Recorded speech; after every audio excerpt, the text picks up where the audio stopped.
a lot of reviewers and folks were talking about it's overheating, right? Does the camera get warm? Yes, right? So there's a couple of situations where I really try to put it through its paces with the kind of shooting that I do. So when it comes to long form recording, one of the things I did is I took this out to a place called Kids Empire, which is like an indoor playground for kids. And so I decided to just run this thing continuously for as long as I could at 4K 60 continuously for about 36 minutes, which is when the battery ran out. By that point, I had about there's a heat indicator that comes on, and it goes for like there's like 10 bars on it. I got it to about 6 bars before the battery ran out. And then so that for me was like, all right, you know what, I'm done recording. I've been recording for 36 minutes straight. Let me take a break. So I might have taken maybe a 5 to 10 minute break, swapped out the battery, had some ice cream in the meantime, and then I started recording again, and I recorded continuously again for another 20 minutes and until I got bored and I just didn't want to record anymore. And so I got 36, 46, 50, almost an hour worth of recording almost continuously at 4K 60, and I did not get that thing to overheat. Now, I do understand that if I were recording 4K 60 continuously staying on a tripod, this is where it becomes kind of funky. And I can see why they didn't bother with, I guess, any kind of proper heat dissipation, is because the way this camera is designed, that it becomes impractical for long form video or continuous long form video. So if I were to record a sermon or a seminar with this, where we're going on for several hours, in fact, with most seminars, it's an all day, several days type of engagement.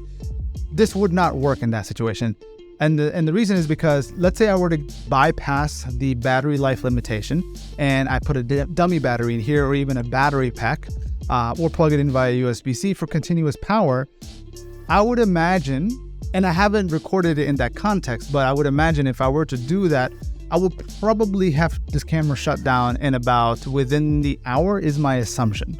And so that's essentially what I came to realize. Now, the other situation that I also tested this in, so there was a community event that I had gone to. I figured, let me do some recording there. I had about an hour's worth of footage that I had captured. Now, I wasn't recording continuously, but I was recording 10 to 20 minutes at a time for the people on the panel where they were speaking.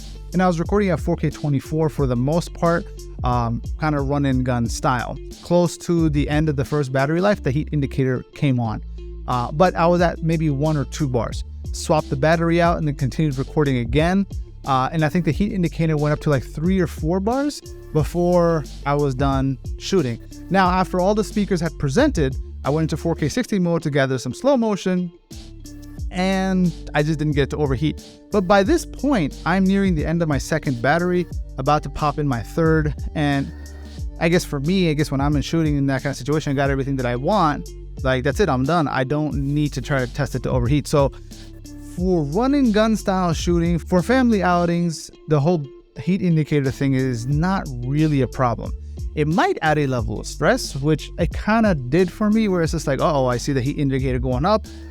Is it, how much time do I have? How much time do I have? It's like, it's not like it tells you how long you have before it overheats. You just have that bar, right? And so, and in all of these situations, I live in Houston and most of our activities are indoors. So most of our recording is happening in an air conditioned environment. So that's the situation I'm recording in. It's rare that we would go outside, except that it's gotten a little bit cooler, unless you're willing to be sweating bullets. So therefore, the only situation where I would advise that this would not work out for you is that if you're recording in your car and this camera is sitting in direct sunlight. But then again, almost everything will overheat, including your phones and whatnot, if it's in direct sunlight inside the car continuously with no AC.